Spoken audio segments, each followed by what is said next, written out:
Salve, salve moçada, olha eu aqui de novo. E sem brincadeira, vamos nessa parcial de aula matar o tema de oração subordinada adjetiva, tá? Então, já indo direto com sede ao pote. Se são subordinadas adjetivas, qual que é a função dela? Qual que é? Obviamente, adjetivo, né? Então, essas orações subordinadas adjetivas vão estar trazendo características àquela oração principal, certo? Intuitivo, né? Até porque adjetivo tem essa função de trazer característica a alguma coisa, tá? Então, neste caso a gente tem duas situaçõezinhas. A gente tem orações subordinadas adjetivas restritivas e explicativas, só esses dois tipos. Então a gente começa primeiro com as explicativas, tá? Essas explicativas elas estão ali para introduzir uma informação suplementar a um termo da oração, tá bom? Então, normalmente elas vêm separadas por vírgulas e vão estar sendo iniciadas por pronome. Lembra que eu disse que as orações subordinadas adjetivas vão vir iniciadas por pronome, enquanto as substantivas vão vir iniciadas por conjunção integrante. Fechou? Então, olha um exemplo aí que eu deixei para vocês. O homem que se considera racional muitas vezes age animalescamente. Nessa situação, pessoal, qual que é a oração principal? O homem muitas vezes age animalescamente. Perceberam? A junção que eu fiz do começo com o final da frase para completar uma oração principal? Então tá. Então esse termo que sobrou, que não faz sentido sozinho, percebam, um detalhe, é justamente a oração subordinada adjetiva, tá? Então esse termo central separado por vírgulas, a oração subordinada adjetiva, que se considera racional, passa uma informação de que todos os homens se consideram irracionais. Logo, a gente tem uma situação de generalidade. Guardem isso, pessoal. Oração subordinada adjetiva explicativa, relação com generalidade. Fechou? Então tá. Então aí a gente tem um conjunto de termos com uma intenção explicativa, tá? Que dizem que o homem se considera racional. Fechou? Então tá. Então, pensando inversamente proporcional, as restritivas, como o nome já diz, é intuitivo, elas vêm para restringir um grupo, por exemplo, tá? E dessa vez elas não vêm separadas por vírgulas, tá? Então, olhem um exemplo que eu destaquei também. O lixo que você joga na rua acaba sempre voltando para dentro de sua casa. Qual que é a oração principal aí, pessoal? Fazer aquele mesmo esquema. O lixo acaba sempre voltando para dentro de sua casa. Aquela junção do começo da frase com o final, tá? Montando a oração principal. Então aí o que vem sobrando aí que eu retirei da frase seria a oração subordinada, tá? Então o conjunto de termos que você joga na rua, representando a oração subordinada, ela restringe o conjunto de lixos que voltam para sua casa apenas aqueles que você joga na rua, tá? Então só aqueles lixos que você joga na rua chegam na sua casa. Tá vendo aí? Dá para entender a relação de restrição que a gente estabelece aí com a utilização dessa oração subordinada? Suave, né? Então, pessoal, vamos ver então como é que esse assunto cai, tá? Então, nessa situação, são expostas algumas afirmações aí. Na primeira, todos os brasileiros que desejam ingressar na Força Aérea Brasileira devem gastar longas horas de estudo e dedicação. Tá, nessa situação aí, pessoal, qual que é a oração principal? Todos os brasileiros devem gastar longas horas de estudo e dedicação. Percebem que eu tirei aquela outra oração subordinada? Tá? Então, logo, que desejam ingressar na Força Aérea Brasileira é uma oração que vem caracterizar o sujeito. Qual que é o sujeito? Todos os brasileiros, tá? Logo, trata-se de uma oração subordinada adjetiva. Fechou?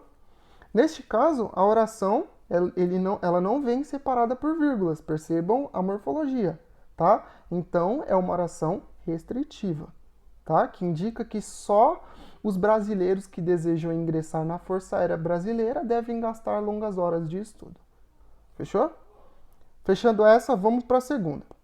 Na segunda, todos os brasileiros vírgula, que desejam ingressar na Força Aérea Brasileira, vírgula, devem gastar longas horas de estudos e dedicação.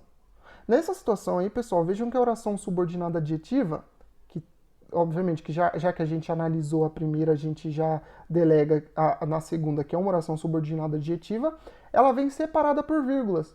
Então, olhando pela morfologia, trata-se de uma oração explicativa. Fechou? Então aí ela diz que todos, qual que é o sentido da frase? Ela diz que todos os brasileiros desejam ingressar na Força Aérea Brasileira. Viu essa situação de generalidade que ela causa? Então tá. Então vamos para o enunciado. Marque a alternativa correta. Alternativa A. A frase 1 possibilita a conclusão de que todos os brasileiros indiscriminadamente desejam ingressar na Força Aérea Brasileira? Não. Aí a gente, na situação 1, a gente tem uma situação de restrição, tá? Vamos para B. As frases 1 e 2 estão em desconformidade com as normas gramaticais vigentes em relação às orações subordinadas adjetivas. Nada a ver. A gente já explicou que são orações subordinadas adjetivas tanto explicativas quanto restritivas. Então essa aí já está eliminada. Alternativa C. A frase 1, por conter oração subordinada adjetiva restritiva, correto, não apresenta vírgulas, correto. Este fato está em conformidade com as normas gramaticais vigentes. É isso, pessoal. Certo? Vamos tentar ver a alternativa D, porque ela está errada. A frase 2, por conter oração subordinada adjetiva restritiva, aí já dá para matar porque é explicativa. Fechou? Então, esse exercício está concluído. Agora, pessoal, para terminar essa aula, eu vou deixar um apêndice para vocês, tá? Então, galera, as orações subordinadas, elas podem aparecer tanto na forma desenvolvida como na forma reduzida. Na forma desenvolvida, a gente vai se deparar com situações mais comuns, tá? Ou seja, aquelas situações que a gente já abordou na aula, tá bom? Com todos aqueles exemplos que eu dei. Essas orações na forma desenvolvida, elas normalmente vão estar antecedidas por conjunção ou pronome, tá? Como eu já tinha explicado para vocês.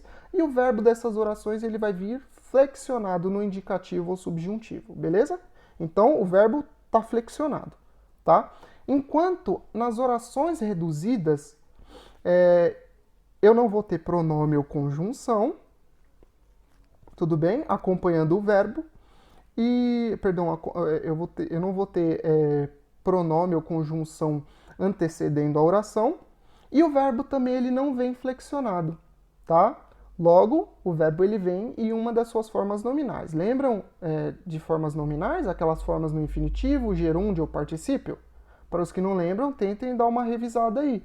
Porque agora já é um momento bom para a gente começar a revisar, tá bom? Então, pessoal, olhem esse exemplo aqui que eu deixei para vocês. Não quero que você veja imoralidades, tá? Então, nessa situação, a frase ela tá na forma desenvolvida, certo? Porque ela vem acompanhada pela conjunção integrante que, tá? E o verbo ele vem flexionado no presente do subjuntivo. Então, aí a gente tem um exemplo de oração desenvolvida, como as outras orações que eu tratei na aula inteira, tá bom? Já nesse outro exemplo, pessoal, não quero você vendo em imoralidade, está vendo? Eu tenho uma mesma frase, porém na forma de uma oração reduzida, tá bom? Por que eu tenho uma oração numa forma reduzida? Porque eu não tenho conjunção, justo? Eu não venho acompanhado de conjunção e o verbo não está flexionado, tá? O verbo ele está na forma nominal do gerúndio, tá? Lembra daqueles com terminação ENDO? Lembra? Estando, vendo, comendo, tudo bem? Então, esse era um detalhe importante que eu tinha para passar, para fechar essa aula, tá, galera? Então, qualquer dúvida, mandem no meu e-mail ou apareçam lá na live que eu tiro as dúvidas para você e a gente faz mais exercícios. Tudo bem, galera? Então, até a próxima. Espero ter ajudado.